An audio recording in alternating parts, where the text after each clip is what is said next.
Shalom saudara-saudaraku sekalian, senang sekali saya bisa memberikan renungan pada hari ini. Karena itu mari kita sama-sama mendengarkan renungan ini. Tuhan Yesus memberkati. Judul renungan adalah Ya Bapa, ampunilah mereka. Ya Bapa, ampunilah mereka. Kita akan membaca di dalam Lukas 23 ayat 34 bagian A. Lukas 23 ayat 34 bagian A. Yesus berkata, Ya Bapa, ampunilah mereka, sebab mereka tidak tahu apa yang mereka perbuat. Ya, sekali lagi saya ulangi lagi. Yesus berkata, Ya Bapa, ampunilah mereka, sebab mereka tidak tahu apa yang mereka perbuat. Lukas 23 ayat 34 bagian A. Ini adalah ucapan Yesus pada waktu dia menderita di salib. Ketika dia sangat menderita waktu di salib itu, tapi tidak ada ucapan yang pahit atau yang kasar untuk mereka, tapi ucapan pengampunan seperti ini. Sebetulnya saudara-saudara sekalian, kita ingin mengetahui sebetulnya Paskah itu, yang disebut hari Paskah itu yang mana? Apakah saat Yesus disalib atau saat Yesus bangkit kembali? Yesus disalib itu disebut Paskah, atau saat Yesus bangkit itu disebut Paskah. Sekarang banyak orang yang menyamakannya, sama katanya. Kalau dilihat dari penanggalan, kita akan dapati Paskah itu jatuh pada hari Jumat Agung. Jumat Agung. Jadi pada hari Jumat Agung itu disebut Paskah. Dan itu benar. Sebab pada saat Yesus disalib itu bertepatan dengan Paskah Yahudi. Jadi ada dua Paskah, yaitu Paskah Yahudi dan Paskah Kristen. Paskah Israel dan Paskah Kristen. Kita tahu bahwa sebelum pembebasan bangsa Israel, terjadilah tulah ke-10 pada bangsa Mesir. Nah, bangsa Israel sudah diberitahu bahwa mereka harus memotong domba dan darahnya dioleskan pada ambang pintu dan tiang rumah itu. Pada ambang dan tiang rumah itu ya. Korban domba itu disebut adalah korban Paskah. Keluaran 12 ayat 27. Domba itu disebut korban Paskah.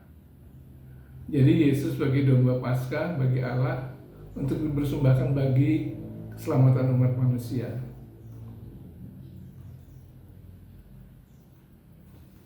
Jadi pada hari ketiga saat Tuhan Yesus bangkit dari kematian disebut hari apa? Itulah hari kebangkitan Tuhan Yesus. Hari kebangkitan Tuhan Yesus. Ketika saya masih kanak-kanak dulu, disebut hari Paskah hari pertama dan Paskah hari kedua. Hari pertama itu hari kematian, dan hari Paskah kedua itu pas kebangkitan. Ya, ada dua Paskah waktu itu. Tapi kalau di dalam bahasa Inggris disebut Happy Easter. Happy Easter.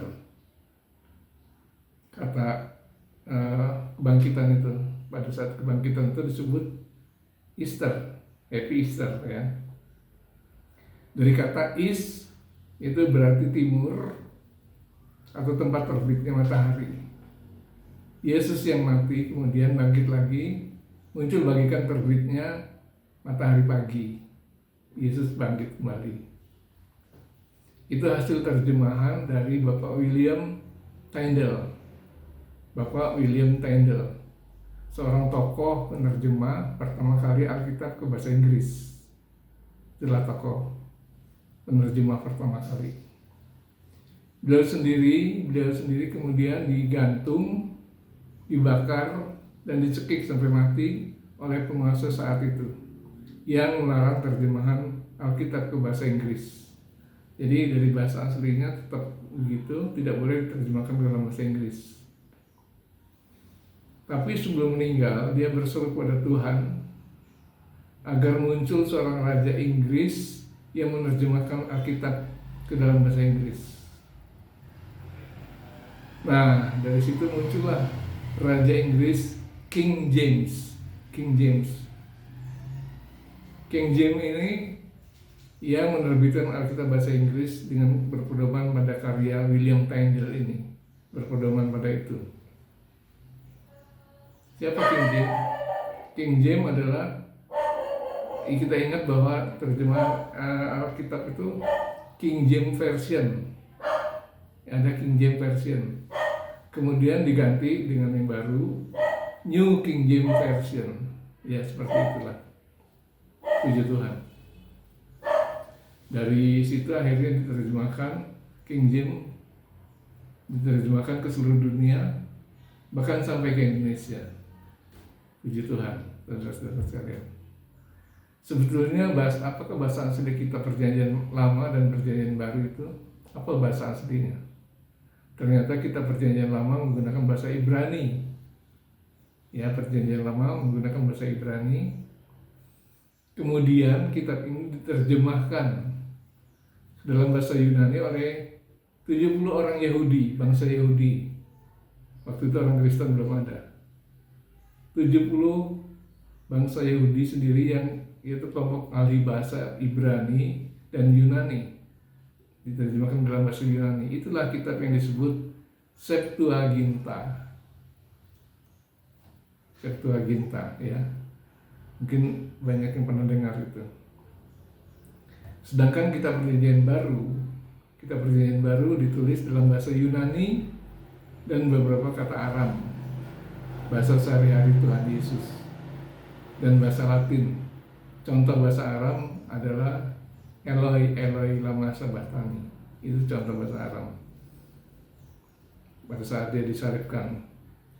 Dan kata talitakum berarti bangunlah. Itu ketika ucapan Yesus pada Markus 5 ayat 41, ketika dia membangkitkan seorang anak sakit, talitakum, bangunlah, ya. Sedangkan bahasa Latin adalah saat Yesus disalib, terdapat papan yang berkata Yesus Nazaret Raja Yahudi.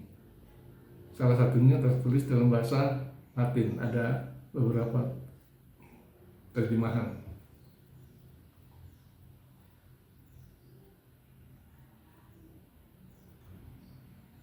Nah, ini kita sampai pada salah satu perkataan Yesus yang berada pada waktu dia berada di kayu salib. Dia berkata begini. Yesus berkata, "Ya Bapa, ampunilah mereka, sebab mereka tidak tahu apa yang mereka perbuat." Lukas 23 ayat 34 bagian A. Siapakah yang diampuni itu? Siapakah mereka yang diampuni itu?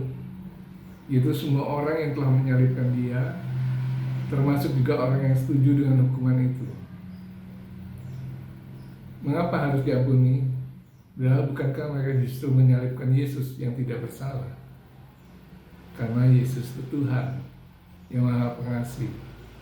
Karena Yesus Tuhan yang Maha Pengasih, jadi dia mengasihi orang itu. Dan menurut Yesus, mereka tidak tahu apa yang mereka perbuat. Mereka tidak kenal Yesus sebetulnya. Sungguh luar biasa kasih dan pengampunan Tuhan. Kemudian hal ini pun konsisten dengan doa Bapa kami yang diajarkan Tuhan kepada kita. Doa Bapa kami yang diajarkan Yesus pada kita. Di dalam Matius 6 ayat 12 dikatakan, "Ampunilah kami akan kesalahan kami, seperti kami juga mengampuni orang yang bersalah pada kami." Jadi timbal balik, ya. Ampunilah juga kami kesalahan kami, seperti kami juga mengampuni orang yang bersalah pada kami. Matius 6 ayat 12. Yesus yang disiksa, dicaci maki, dihina, dicambuk sehingga darah membasahi seluruh tubuhnya, dan kemudian dia akhirnya mati disalib. Tetapi tidak ada ucapannya yang menghujat atau memaki orang yang melakukannya. Tidak ada marah dan dendam di hatinya sama sekali. Hanya belas kasihan yang diperlihatkan Tuhan. Yesus itulah teladan bagi kita semua.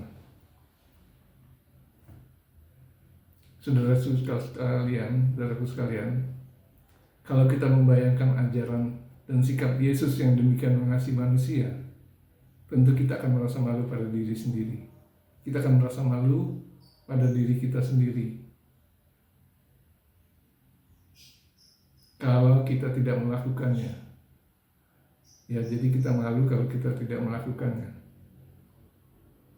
Mungkin kita saat ini sedang merasa dendam pada orang yang menyakiti kita, pada orang yang menfitnah kita. Kita dendam. Kita berdoa agar Tuhan menghukum orang itu seadil-adilnya. Jadi kita berdoa, Tuhan hukumlah orang yang menyakiti saya dengan seadil-adilnya. Padahal kita lupa, jika kita bersalah pada orang lain, kita segera minta ampun pada Tuhan. Kalau kita yang bersalah pada Tuhan, pada orang lain, kita minta ampun, Tuhan ampuni saya. Tapi kalau orang bersalah pada kita, Tuhan hukumlah orang itu. Ya, jadi kalau orang menyakiti kita, kita berharap agar Tuhan segera menghukum seadil-adilnya. Tetapi sebaliknya, jika kita yang bersalah, kita akan mohon pengampunan. Manusia itu memang sungguh tidak adil, selalu mau menang sendiri. Karena itu Tuhan berkata, karena jika di dalam Matius 6 ayat 14-15, Matius 6 ayat 14-15, karena jikalau kamu mengampuni kesalahan orang, Bapamu yang di surga akan mengampuni kamu juga, Tetapi jikalau kamu tidak mengampuni orang, Bapamu juga tidak akan mengampuni kesalahanmu. Wah, kalau itu berat ya. Kalau kita tidak mengampuni orang, maka Allah Bapa tidak akan mengampuni kesalahan kita. Berarti kita kan tidak selamat. Kalau kita menerapkan hukum kasih, maka kasih yang akan kita terima.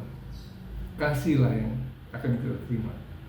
Sebaliknya, jika kita menerapkan hukum keadilan, maka keadilan juga yang akan kita terima.